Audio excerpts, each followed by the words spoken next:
వరికి ప్రత్యామ్నాయంగా oil palm మీద దృష్టి పెట్టినమని కేసీఆర్ ఆనాడు చెప్పింది. ఇప్పుడు తుమ్మల నాగేశ్వరరావు తుమ్మల అంటే ఆయిల్ పామ్ అంటే తుమ్మల అని.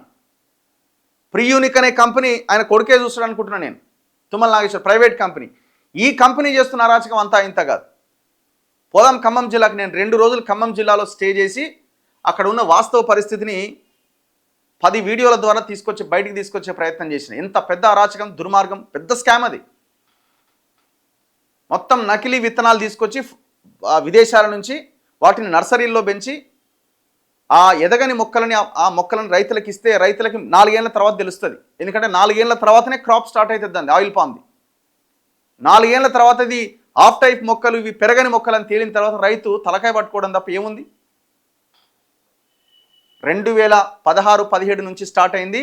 తుమ్మల నాగేశ్వరరావు నేను అక్కడ ఖమ్మంలో ఉన్నప్పుడు ఫోన్ చేస్తేనే ఆనాడు లేను కదా అంటాడు. ఆనాడు మీరే ఉన్నారు, అపోజిషన్లో ఉన్నా అధికారంలో ఉన్నా మీరే మొత్తం వ్యవహారం నడిపింది.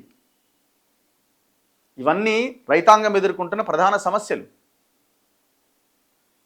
పంటల బీమా పథకం లేదు. ఫసల్ బీమా యోజన కేంద్రం అమలు చేస్తున్నది, అది గొప్పగా లేకపోవచ్చు. దానికి మరి ఇంకేదన్నా యాడ్ చేసి ఇంకో కొత్త పథకాన్ని తీసుకురావచ్చు కదా. ఆ ప్రయత్నం ఎందుకు జరగట్లే? 1.5 year అవుతుంది మీరు అధికారంలోకి వచ్చి. కేసీఆర్ వదిలేయండి, వాళ్ళ పని అయిపోయింది.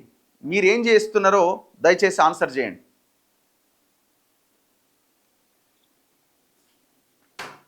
ఇప్పుడు తెలంగాణలో రైతు భరోసా ఇచ్చారు. భూములు కోల్పోయిన రైతుల పరిస్థితి ఏంది?